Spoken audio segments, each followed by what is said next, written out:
think it's finally time to touch on cryptids. I want to welcome you to Fouke, Arkansas, where there's a monster in the forest, in the bayou, that people talk about a lot. I'm Linnea Quigley, and you're watching Paranormal Truth. Fouke is a small town in southwest Arkansas that is best known as being the locale for the Fouke monster legend. The town attracted attention in the early 1970s when a resident of Tarkana reported seeing the mysterious creature there.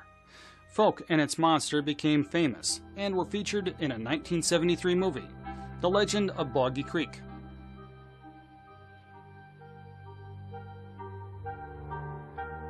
The film assured a place in folklore history for the Bigfoot lookalike, which has allegedly been seen in and around the Fouke area.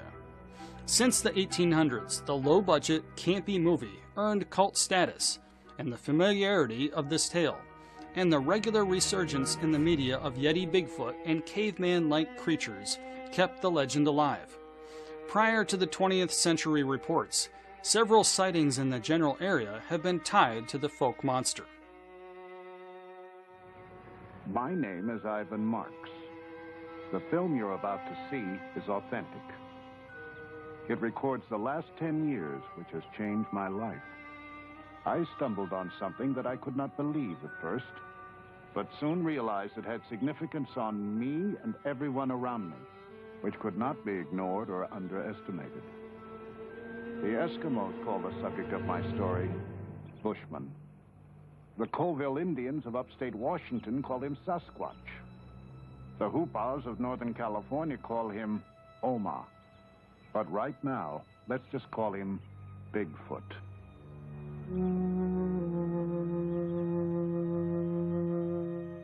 Chicanopithecus has popped up a lot in cryptozoology circles as the identity of the Yeti or Bigfoot, human-like monsters that are bound in local folklore, which started in 1960.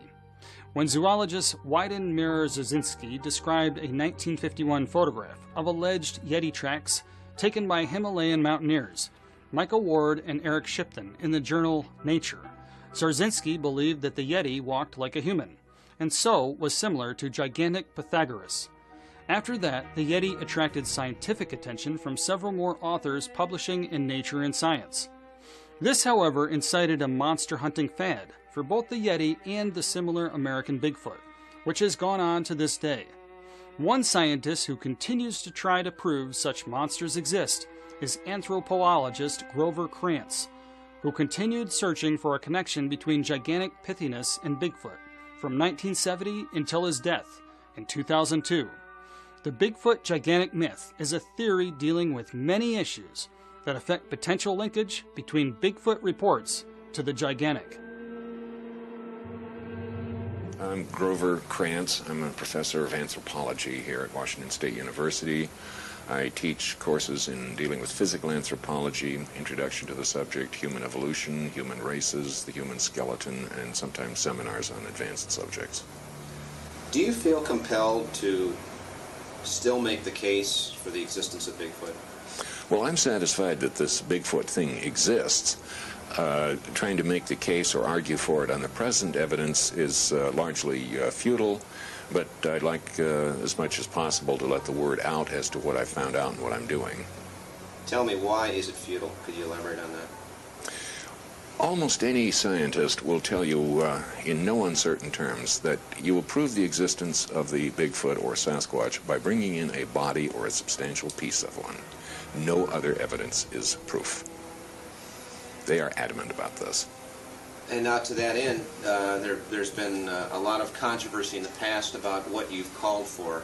At one time you were said to, we've talked about this before, you were going to get in an ultralight helicopter and go around and search for one throughout the woods for a dead body. We talked about that, for a body. Mm-hmm. To that end, finding a body, what's been your position about this research? Well, my preference certainly would be to find a body of a natural death or one that was already dead for other reasons. But the chance of achieving that is so near zero as to be almost silly to pursue it. Nevertheless, I have tried as much as possible. My attempt to build and fly an ultralight helicopter and use an infrared imager to locate a decaying body so far has failed. The imager works, but I haven't been able to get the helicopter off the ground. I'm going to make one last attempt later this summer and see what happens. You're going to try to get it up in the helicopter? I'm going to try to. That would be fun to be there. No way. I don't want somebody photographing my bloody body as it's dragged out of the wreckage. So you have tried to I've tried to make it go up and it hasn't. Uh-huh. The engines will not go around fast enough, and I finally figured out what the problem was. But then for a couple of years, 3 years now, I haven't had a chance to correct the situation. Mm-hmm. What is your new book about? Tell us about this. Well, I've just finished writing a book.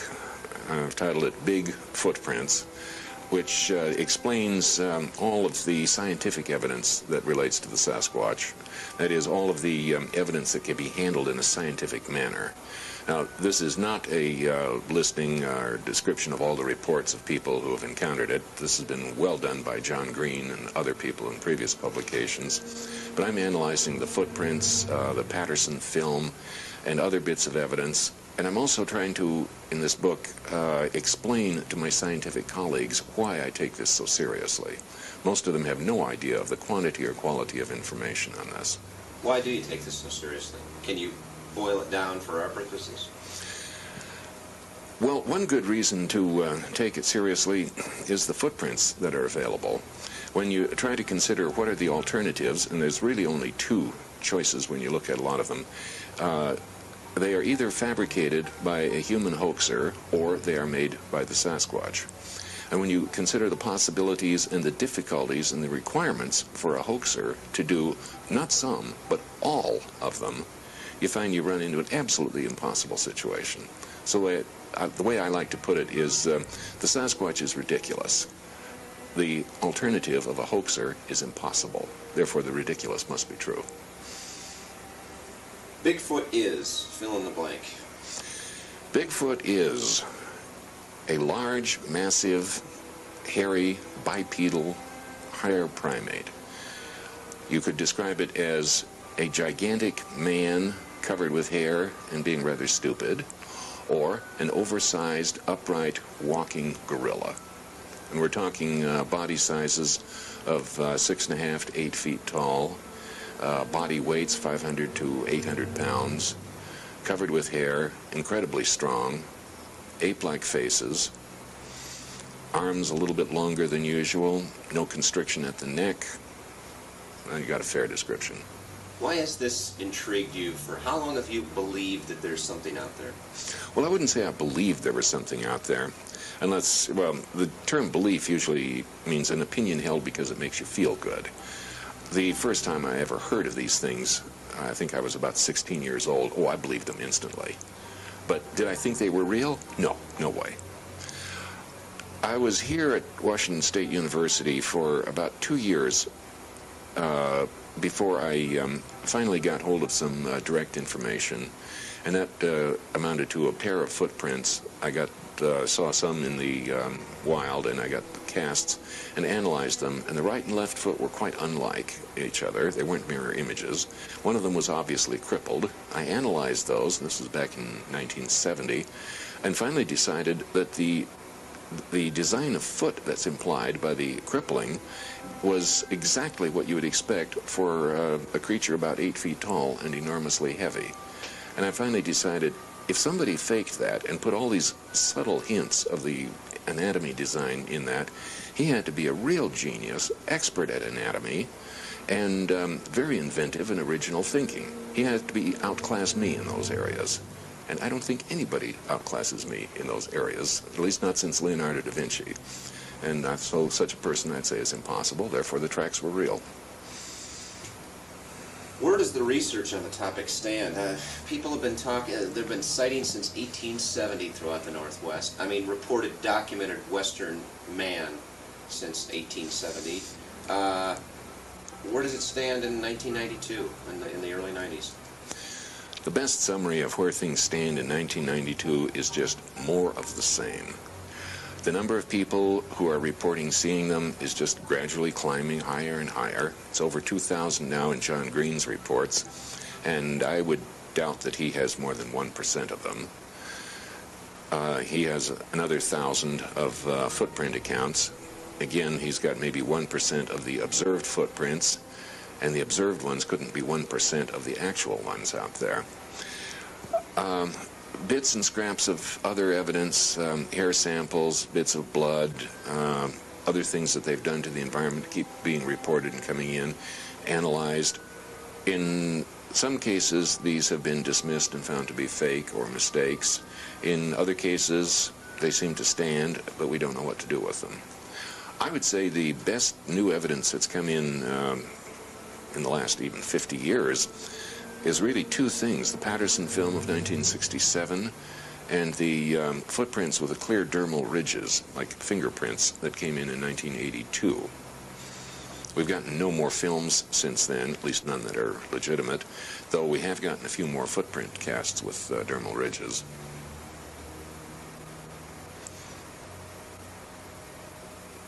As far as I know, we are no closer to getting a body now than we were 50 or 100 years ago. What about your colleagues? Will they ever embrace the notion of Bigfoot as scientifically significant? And how do you feel, after answering that, how do you feel with the scorn and the ridicule and the constant belittlement that you've had to undergo by your colleagues? When will they ever embrace this notion, and how does it make you feel that they've resisted? They're not going to embrace the idea of the existence of the Sasquatch until the definitive evidence comes in. A few of them will accept it when they have done a substantial fraction of the kind of research that I've done. When they've talked to enough people, they're going to be convinced that there is no other explanation. But until they do so, and not all my colleagues can do it, there's simply not enough time in their schedules, and they can't reach all the people. Until they do that, they're taking a legitimate skeptical attitude of they want to see the definitive proof, a body or a piece of one. That will convince them instantly. So I don't anticipate convincing anybody on the evidence that I've got. Now, in the meantime, they continue to be, for the most part, skeptical, but there's a substantial number who do think it's real, and some who take the possibility quite seriously. And they are now feeling a lot more comfortable about that than they were 20 years ago, for instance. 20 years ago, this was a taboo subject. I almost got fired here for investigating it and talking openly about it. Now, if nothing else, I've got the president of the university supporting me. Now, that doesn't get me any money or any release time or any improvement in salary. I still have to do this entirely on my own, but I've got a good moral support now. The skeptics will always ask, man has been in the Northwest for almost 200 years, settling it for the last 100, in the forests, along the rivers, in the creeks. Every summer, you know, making more of a foray into the bush, as some people call it, and back into the wilds. Why haven't we found a body yet? Why haven't we found that piece of definitive evidence that will convince people? Well, with all of the human activity over the last 2 centuries in the Pacific Northwest, I might point out that nobody has yet come in with a body of a bear, unless it was killed by human action. The bodies of animals that die a natural death and have the ability to choose their place of dying are notoriously difficult to find. And there's at least 100 bears out there for every one Sasquatch. So the lack of a body discovered doesn't bother me at all. I would be most puzzled if one did come in. I'd want to know. I'd be very suspicious. I'd smell a rat if somebody said they found one. But we've talked about this before about Jacko, the ape boy, back in the 1920s. 1889. 1884. Okay. Tell me about that story again. Back in 1884, when the Canadians were just finishing or near finishing their transcontinental railroad, a creature was reported found by the railroad crew on the Pacific end, which is well into the Rockies. The creature supposedly stood 4 feet 7 inches tall, weighed 127 pounds, which is very heavy set for that height, covered with hair and obviously not human, but walked bipedally. This was a newspaper account, and there is practically no follow-up of it. My suspicion is that that creature was taken across, they couldn't take it across Canada at the time, but they could move it down into the United States across the Northern Pacific Railroad that was just completed in that time. And it reached the railroad end, perhaps at Duluth, Minnesota, where Barnum's circus men located it. And it was incorporated into Barnum's circus as Jojo the Dog-Faced Boy. That's my best guess. I think it probably died that season. We have no idea what was done with it, and it was such a hit that they replaced it with the hairiest-faced man they could find the next season. But that's, as far as that story goes, that's kind of where it ended, right there. I'm afraid that's a dead end. Uh-huh. Yeah. There is one possible follow-up on that, and a friend of mine finally managed to do it. Barnum has a circus in Connecticut, one of the places where he headquartered. Has a circus cemetery in Connecticut, and a few individuals from the circus, like Tom Thumb, are buried there. So my friend went through the cemetery looking at all the headstones to see if he could find a name that was reminiscent of the man in charge of Jacko, or Jacko itself, or Jojo, or anything that might be remotely hinting at it, and he found nothing. Oh, they're dead end. What about others in the research field? You and I have talked about this before, about the acrimony between all of these different individuals.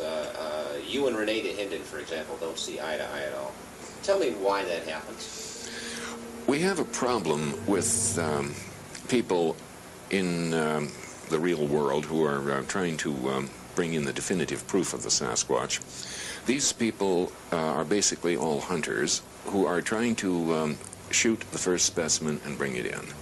A lot of them will not admit that that's what they're doing, but unless they're pretty stupid, that's exactly what they're after. Now, each of them knows full well that there's going to be some substantial prize for bringing in the first Sasquatch. They also know, if they've given it any thought at all, that the scientific world will immediately take over, and there will not only be no second prize, but if you shoot the second one, you've broken a serious law. So all these hunters are trying to not only win that prize, but I think they're spending more time and effort trying to prevent the other guy from getting it than they are trying to do it themselves.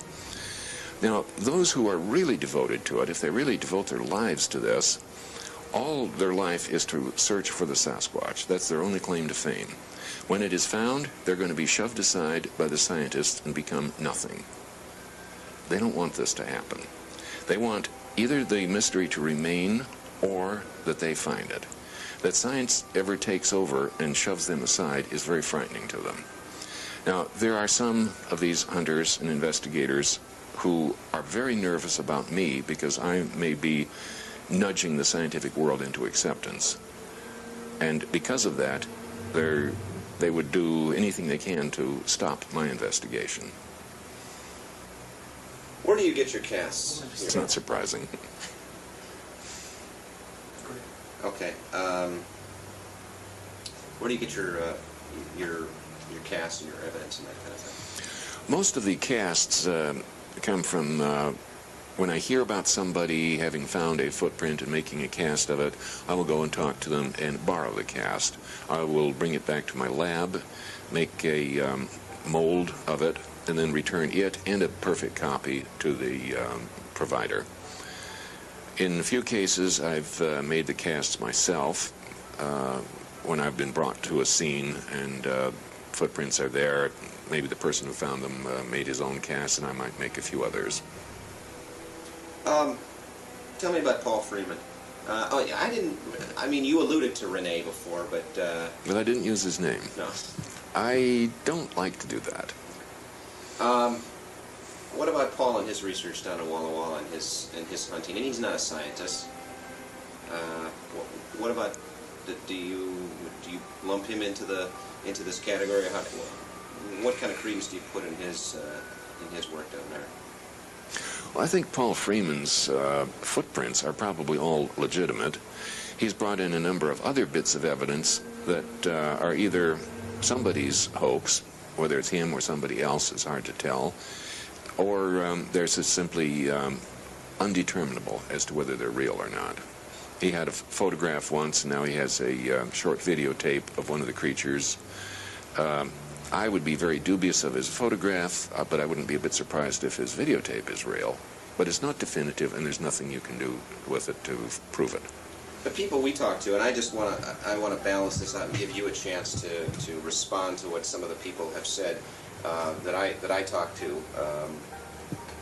I said that if you base your research on some of the things that Paul brings in, and he has a history of admitting faking tracks before, and the Forest Service saying that some of the tracks that he reported were fakes, doesn't that shed light on your credibility? Don't you worry about guilt by association? How do you respond to that?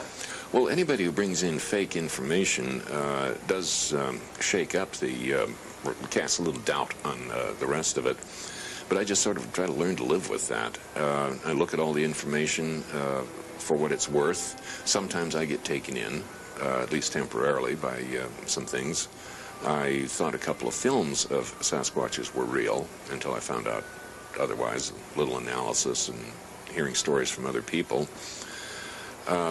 With things like Freeman's evidence, yeah, if some of the stuff he brings in is not valid for various reasons, it makes a lot of people worry about the stuff that seems legitimate. Now, I try to draw a sharp line there. Just because some of his information is not valid, that doesn't necessarily throw it all out. I had the same problem 20 years ago with a fellow named Ivan Marks up in northeastern Washington. He faked a film and has since faked many others. But prior to the faking of the film, he brought in a fair number of casts and had a number of accounts of it, and I'm satisfied that all of his evidence up to a certain point was valid. Then he got impatient and started faking films. Breaking news out of Texas, Bigfoot is real. According to a group of researchers, they call themselves the Sasquatch Genome Project, and they released what they say is proof. Several never-before-seen short video clips of the legendary and very shy creature. The group spent 5 years and $500,000 coming to this conclusion. One clip is of Sasquatch sleeping, shot during the day in Kentucky back in 2005. We've all had experiences that have changed our lives. I mean, literally shook the foundations of what we believe in. Besides the video, they say they also have DNA proof of Bigfoot's existence. One of the researchers stressed that their work has been a, quote, serious study.